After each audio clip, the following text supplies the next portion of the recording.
1월 23일 토요일 아침 예배 영상입니다. 하나님께서 오늘 우리에게 주신 말씀은 시앗성경 요한복음 7장 37절에서 52절까지의 말씀입니다. 다 같이 한 목소리로 읽도록 하겠습니다. 명절 끝날 곧 큰 날에 예수께서 서서 외쳐 이르시되 누구든지 목마르거든 내게로 와서 마시라. 나를 믿는 자는 성경의 이름과 같이 그 배에서 생수의 강이 흘러나오리라 하시니 이는 그를 믿는 자들이 받을 성령을 가리켜 말씀하신 것이라. 예수께서 아직 영광을 받지 않으셨으므로 성령이 아직 그들에게 계시지 아니하시더라. 이 말씀을 들은 무리 중에서 어떤 사람은 이 사람이 참으로 그 선지자라 하며 어떤 사람은 그리스도라 하며 어떤 이들은 그리스도가 어찌 갈릴리에서 나오겠느냐. 성경에 이르기를 그리스도는 다윗의 씨로 또 다윗이 살던 마을 베들레헴에서 나오리라 하지 아니하였느냐 하며 예수로 말미암아 무리 중에서 쟁론이 되니 그 중에는 그를 잡고자 하는 자들도 있으나 손을 대는 자가 없었더라. 아랫사람들이 대제사장들과 바리새인들에게로 오니 그들이 묻되 어찌하여 잡아오지 아니하였느냐. 아랫사람들이 대답하되 그 사람이 말하는 것처럼 말한 사람은 이때까지 없었나이다 하니 바리새인들이 대답하되 너희도 미혹되었느냐. 당국자들이나 바리새인 중에 그를 믿는 자가 있느냐. 율법을 알지 못하는 이 무리는 저주를 받은 자로다. 그 중에 한 사람 곧 전에 예수께 왔던 니고데모가 그들에게 말하되 우리 율법은 사람의 말을 듣고 그 행한 것을 알기 전에 심판하느냐. 그들이 대답하여 이르되 너도 갈릴리에서 왔느냐. 찾아보라. 갈릴리에서는 선지자가 나지 못하느니라 하였더라. 아멘. 우리 성도님들 먹는 거 좋아하시죠? 네, 저도 먹는 거 좋아합니다. 그래서 살이 잘 안 빠지는 것 같은데요. 예전에 그 다이어트 하시던 제 주위에 어떤 분이 그런 말씀 하시는 걸 들은 적이 있습니다. 이 세상에는 맛있는 게 너무 많다고. 네, 이 세상에 맛있는 게 너무 많다고. 네, 그렇게 하소연 비슷하게 하시는 말씀을 들어본 적이 있어요. 복음서에 보면요. 우리 예수님도 이런 말 들었다는 거 혹시 알고 계십니까? 읽어보신 분들은 아실 것입니다. 예수 저자는 먹기를 탐하는 자라고. 그렇게 사람들이 예수님 향하여 손가락질했던 그런 이야기가 복음서에 나오거든요. 예수님이 사실 탐식하신 것이라고 할 수는 없지만 예수님이 그만큼 이 먹는 거에 대해서 중요하게 생각하셨다는 것은 사실입니다. 예수님이 공생을 시작하면서 처음 베푸신 기적이 뭐였죠? 이제 요한복음 맨 앞에 맨 처음에 나오던 기적 바로 가나의 혼인잔치였죠. 포도주가 떨어진 그곳에 물로 포도주를 만드심으로써 사람들이 먹고 마실 수 있도록 하신 그 사건. 또 이 앞에 보시면 이 사복음서 모두에 기록되어 있는 유일한 기적 있죠. 바로 오병이어의 사건이 기록되어 있습니다. 오병이어 사건이 뭡니까? 바로 사람들을 먹이신 사건 아니겠어요? 우리 성도님들 중에 이 하나님께 기도할 때요. 우리의 의식주 문제를 하나님께 기도하는 것에 대해서 부끄러워하시는 분들이 계십니다. 하나님께 과연 우리가 기도할 때 이런 거 기도해도 되나? 어떻게 이런 구체적인 것까지 하나님께 기도하지? 그렇게 생각하시는 분들이 계신데요. 우리 예수님이 그런 말씀하신 것은 맞습니다. 너희는 먼저 그의 나라와 그의 의를 구하라 라고 말씀하셨지만 그렇다고 우리의 먹고 마시는 것에 대해서 구하지 말라 말씀하신 적은 없어요. 그렇죠? 주기도문, 예수님이 가르쳐주신 그 주기도문에도 우리에게 일용할 양식을 달라고 그런 기도가 있지 않습니까? 여러분, 예수님은 우리 주님께서는 우리의 그런 먹고 마시는 문제까지 세심하게 관심을 가지고 계신 분이시고 우리의 그런 정당한 필요와 욕구에 응답하시고 채워주시는 분입니다. 여러분, 우리가 읽은 이 요한복음 말씀에서도 예수님은 말씀을 전하시면서 이렇게 먹는 것을 은유로 해서 자주 말씀을 전하셨어요. 이 먹는 것. 4장에서 요한복음 앞에 4장에서 수가성 여인을 만나셨을 때 예수님 뭐라고 말씀하셨습니까?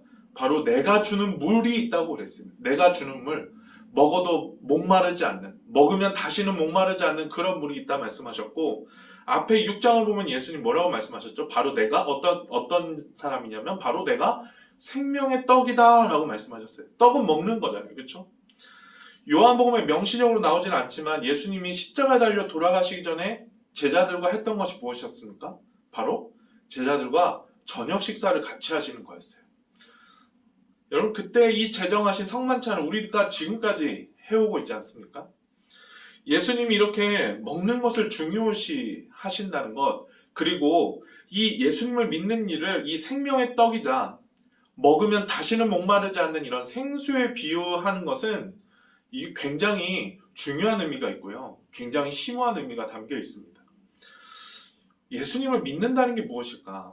우린 자주 이 예수님을 믿는다는 것을 어떤 교회에서 가르치는 교리에 동의하는 것, 지적으로 동의하는 것, 혹은 교회에서 하라고 권면하는 것들 있죠. 뭐 봉사라든지 그런 예배라는 의식에 참여하는 거라든지 그런 교회에서 하라고 하는 것들을 단순히 지키는 것, 이런 것을 예수님 믿는다고 생각하는 경우가 종종 있습니다.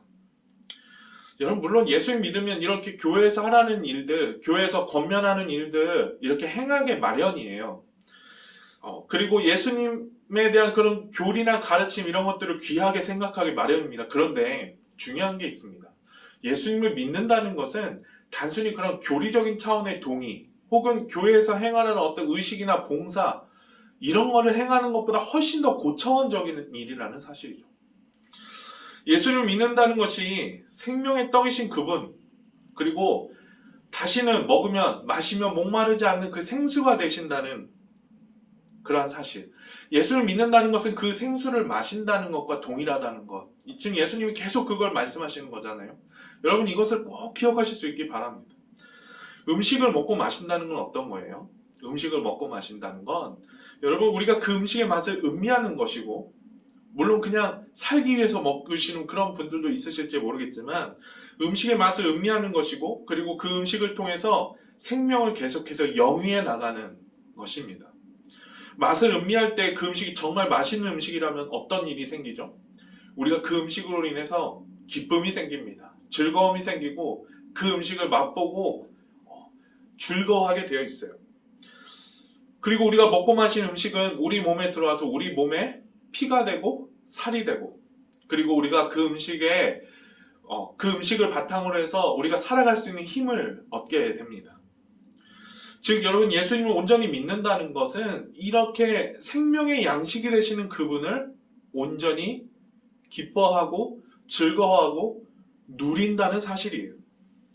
단순히 예수님이 우리의 죄를 위해 십자가에 달려 돌아가셨다, 죄악된 우리를 건지시기 위해서 이 땅에 오셨다라는 이 사실 그냥 단순히 아는 것만이 아니라는 것입니다.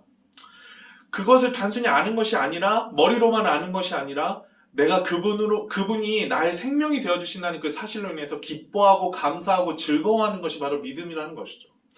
먹고 마신 음식이 내 몸 안에 들어와서 나를 살리고 나를 지탱하는 것처럼 여러분 예수님의 말씀이 성경에 기록되어 있으니 문자적으로 그냥 단순히 복종하는 그런 차원을 넘어서서요, 내 안에 그분 안에 있고 내가 그분 안에 있고 그분이 내 안에 있다는 그 사실로 인해서 나의 하는 말이 그분의 말이 되고, 그분의 말이 나의 말이 되고, 그분의 행동이 또한 나의 행동이 되는, 종교개혁자 깔빙이 말했던 그리스도와의 연합, 그리스도와 하나 되는 것, 바로 거기에까지 나아가는 것이 바로 믿음이라는 사실입니다.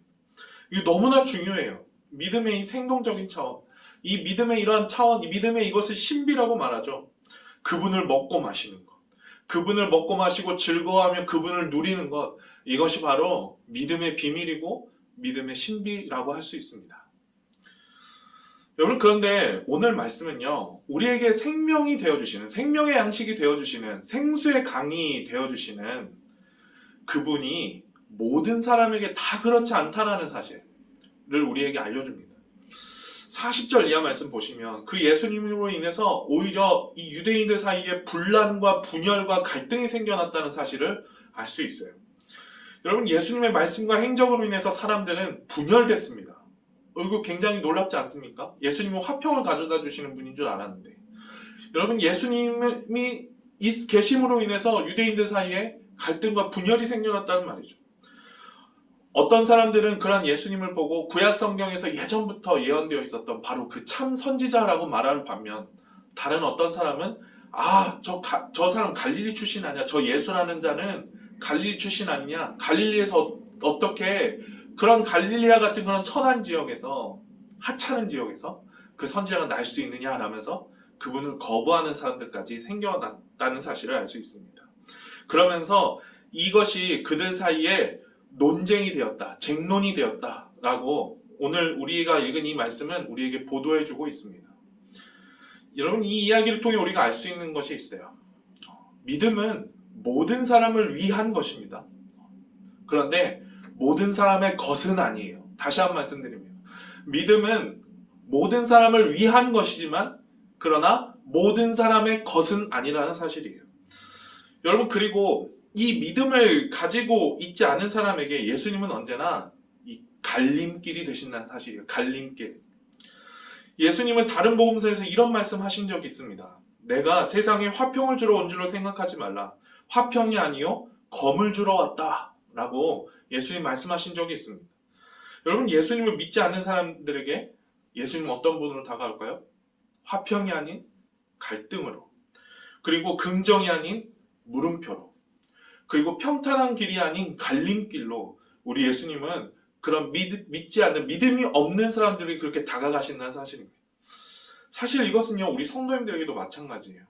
우리 예수 믿는 사람들도, 우리 성도라고 말하는 사람들도 믿음의 길에서 벗어날 때 있잖아요. 믿음의 길 벗어날 때, 그리고 심지어 우리가 죄악된 길로 빠져들 때, 여러분, 예수님은 우리에게 갈등과 분열이 되시는 경우가 있습니다. 그분이 우리가 믿음의 길에서 벗어나려 할 때마다 그분은 우리에게 불편함이 되시고 그분은 우리에게 걸림돌이 되실 수 있어요. 여러분, 이게 왜 그러실까요? 예수님이 우리를 돌이키시기 위함이기 때문이죠. 예수님이 우리를 돌이키시기 위해서 우리에게 마음의 평안을 가져가시고 우리 마음의 불평과 불안함과 걱정들, 그래서 이러한 것들을 통해 내가 지금 잘못된 길을 가고 있구나 라는 것을 깨닫게 하시고 바른 길로 돌이키시게 하기 위해서 예수님이 그렇게 우리에게 걸림돌이 되실 때가 있다라는 말입니다. 여러분, 이렇게 예수님을 믿는 것과 믿지 않는 것, 이 유대인들 사이의 이 갈등이 일어난 것을 보면서 사랑하는 우리 성도님들은 바로 이 온전한 믿음의 길을 선택하실 수 있기 바랍니다. 이거 너무나 중요해요. 언제나 강조해도 지나치지 않습니다. 온전한 믿음의 길을 가는 것. 그리고 바로 이 예수님을 온전히 믿음으로써 그분을 누리고 그분을 즐거워하고 그리고 그분과의 연합, 그 믿음의 신비, 그분과 온전히 하나 되는 그 믿음의 신비에까지 나아가실 수 있는 저와 우리 모든 성도님들 되시기 소망합니다. 여러분, 이게 믿음이에요. 믿음은 딱딱하고 종교 생활하는 것이 아닙니다. 여러분, 그렇기 때문에 믿음은 생동감 있는 것이고요, 기쁜 것이고요, 즐거운 것이고요, 감사한 거예요.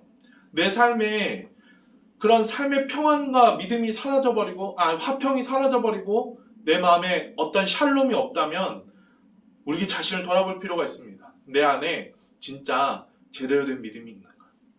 내 안에 정말 예수님을 먹고 마시고 즐거워하며 그 예수님을 누리는 진정한 믿음이 있는가?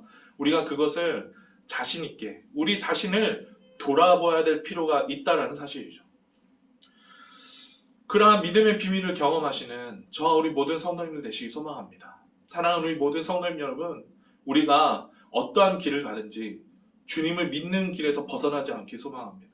그리고 늘 항상 그분을 누리고 그분을 즐거워하고 그리고 그분과 연합하는 데까지 나아가실 수 있는 저와 우리 모든 성도님들 되시기를 주님의 이름으로 축복합니다. 기도하겠습니다. 하나님 아버지, 감사합니다. 주님, 우리로 하여금 그 예수님을 먹고 마시는, 그 예수님을 믿는 참된 그 비밀과 신비에 대해 듣게 하시고 알게 하시니 감사합니다. 주님, 우리가 딱딱한 종교 생활을 하지 않게 도와주시고, 주님, 우리가 온전히 예수님을 믿는 그 신비와 즐거움과 감사함과 기쁨 가운데 살아갈 수 있는 사랑하는 우리 모든 성도님들 다 될 수 있도록 주님 축복하여 주시옵소서. 주님, 예수님을 믿는 것이 오늘 말씀과 같이 갈등을 일으키고 결코 세상에서 쉽지 않은 일일 수 있습니다. 그런데 우리가 그럴 때마다 우리가 담대하게 믿음의 길을 선택할 수 있는 우리 모든 복된 성도님들 다 될 수 있도록 주님 축복하여 주시옵소서. 감사드리며 예수님의 이름으로 기도합니다. 아멘. 사랑하는 우리 성도님 여러분, 이 시간 기도하실 때 우리가 그 믿음이 우리 가운데 있게 되기를 위해서 기도하실 수 있기 바랍니다. 하나님 예수님을 온전히 믿는 그 믿음이 우리의 것이 될 수 있도록 그 예수님을 믿고 누리고 즐거워하며 감사하는 그 생동감 있고 활력 있는 그 믿음이 바로 우리의 것이 될 수 있도록 여러분 위에서 그러한 믿음 달라고 우리가 함께 같이 계속해서 기도하며 나아가겠습니다. 같이 기도합니다.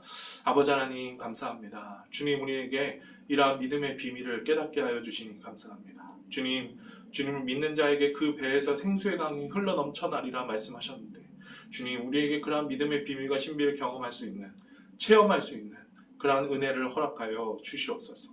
사랑하는 우리 모든 성도님들 한 분 한 분 지켜주시고 주님 코로나로 어지럽고 또한 이 세상에 많은 유혹과 힘든 일과 고난과 역경 가운데 있을지라도 주님 그러나 주님을 믿는 그 믿음으로 끝까지 승리할 수 있는 우리 모든 성도님들 다 될 수 있도록 주님 축복하여 주시옵소서. 주님 감사합니다.